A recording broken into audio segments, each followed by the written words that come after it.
Og der betyder rækkefølgen noget. Og gentagelser indeholdes. Listen, der har tingene bestemt rækkefølge.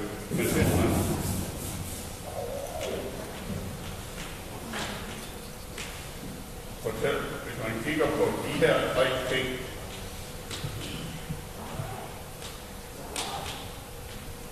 tre symboler af den form her i Maple, de er ens. Det er mængden, der består af tallet 1 og tallet 3, og der bliver ikke flere elementer i den, der gentager på. Den ændrer sig ikke ved at stå om på rækkefølge. Så man skal passe på. Jeg har set masser af eksempler på folk, der bruger mængdeparenteser på at få til at udlevere nogle løsninger. Det må jeg så sige, at jeg skal have den første af dem. Men det er ikke sikkert, at Maple bliver enig med sig selv næste gang, den åbner, hvad der bliver der først. Den er ikke engang internt konsistent.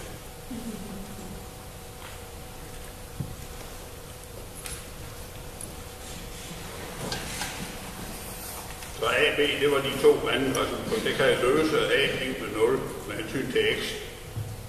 Så får jeg løsningerne. Og Maple har en stærk præference for præcise tal. Og Maple har i hvert fald indtil for nylig haft det, at decimaltal de er smitsomme. Hvis jeg inputter et decimaltal i en løsning, så bruger Maple decimaltal. Hvis jeg bare skriver 0, det forstår Maple som. Altså, decimal komma er selvfølgelig et punktum, fordi det er et amerikansk på engelsksproget program. 0, så er det et decimaltal, og så får jeg et decimaltal som svar. Decimaltal er smitsomme, som sagt. Og dog underligt nok, decimaltal smitter ikke. Tallet pi kan enten hentes ude i en palet, eller det kan skrives med store P i. Det er 3,1415, whatever.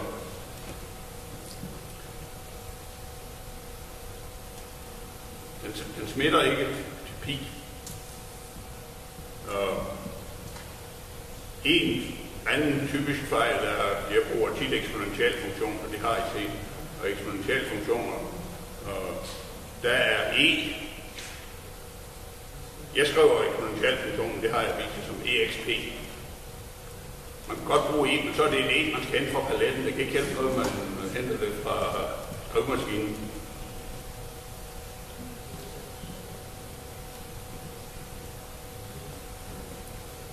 Og man kan løse b med 0 i sådan selvfølgelig. Og der får man den komplekse løsning. Det er den ene parabel og helt skar ikke aksen, så der får man de to komplekse løsninger. Maples notation for, i hvert fald i den her interface, så gør Maples notation for det komplekse tal i, det er store i. Man kan løse A lig med B. Så får man de to skæringspunkter, så x-koordinater. Og så har man en Maples. Den må tage første prisen for programmeringen, den her, synes jeg. Hvis man løser to ligninger med en ubekendt. Hvis jeg sætter både den ene parabel lig med 0, og den anden parabel lig med 0, så får jeg selvfølgelig ingen løsning, fordi de skærer ikke i x-aksen i samme punkt. Hvad gør Maple så? Efter at Maple omhyggeligt har indført begrebet mængde, og den tomme mængde kender Maple sgu også, men den kan ikke bringes til at svare, at løsningsmængden er tom. Den svarer bare ikke.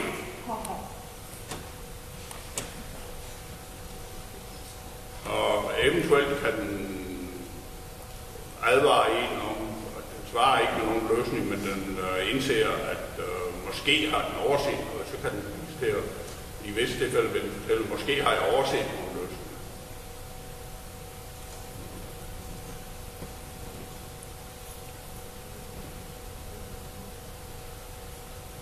Hvis jeg løser y i tredje minus y plus 1 lig med 0 med hensyn til y, så får jeg 3 løsninger, som fylder godt på skærmen, som er komplekse.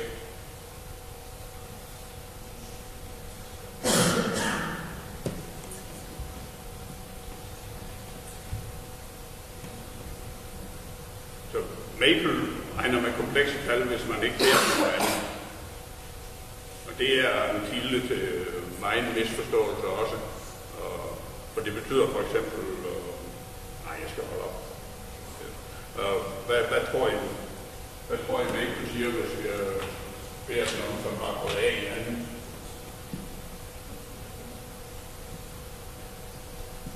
Vi kan jo prøve den.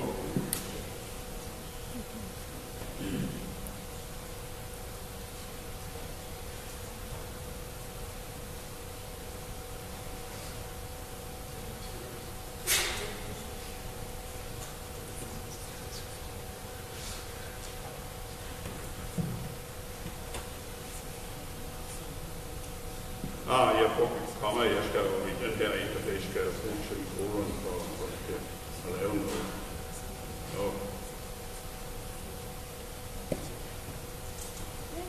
Hvorfor svarer den sådan der? Det er fordi for øjeblikket, der betyder A, det er andengradspolynom. Det er men det er ikke en fejl i programmeringen, det er min fejl. Jeg skulle huske, hvad A betød. Jeg kan jo finde nogle store A i anden. Store A her. Så svarer den bare kvadrat på store A i anden. Og hvorfor er det bare store A? Fordi Maple tror, at store A kunne ske at være et komplekst tal.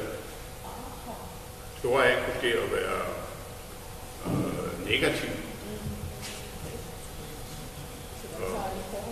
Hvis jeg nu husker ret. Man kan fortælle Maple, at man antager noget om variabler.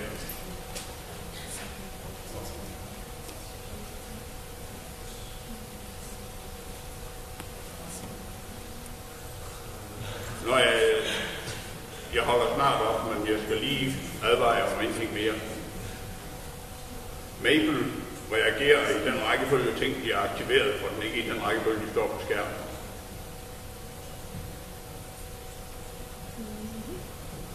Hvis jeg nu siger assume store A,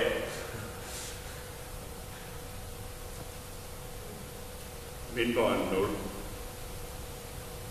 så vil den forstå det, håber jeg, hvis jeg går frem 0.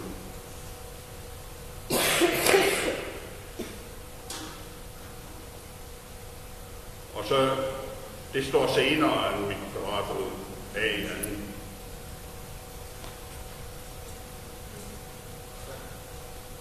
Så er svaret minus A, som det skal være, men så tilføjer Maple en tilde. Og den tilde, den står for, at det er et udtryk, som jeg ved noget om. Som jeg har nogle antagelser om. Og det kan jeg få at vide, hvad antagelser jeg har. Jeg kan skrive about.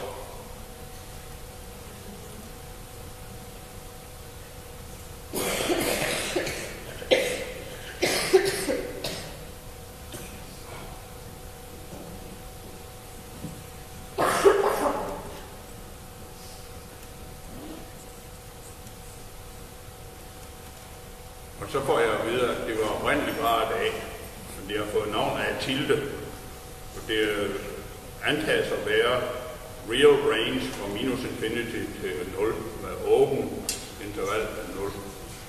Det er en omstændig måde at sige, at det antages at være et reelt tal, der er mindre end 0. Hvis jeg vil af med de antagelser, eller hvis jeg vil sige, at nu skal A ikke længere betyde, lille A skal ikke længere betyde,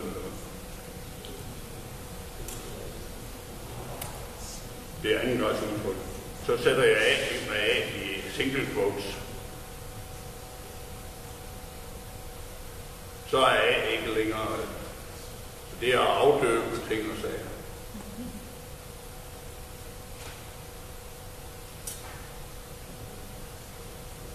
Jeg vil holde op, medmindre I har noget at spørge om. Yes. Hvordan ændrer man, hvilke type svar den skal give ud, i stedet for at den giver på komplekse tal, så vil man gerne have den til at give decimaltal og så videre. Hvordan ændrer man det? Eller indstiller det? Man kan højreklikke. Hvis jeg højreklikker på det her resultat, den løsning til et tredje ligning i Y. Hvis jeg bare klikker på den numeric formatting, eller noget det er det.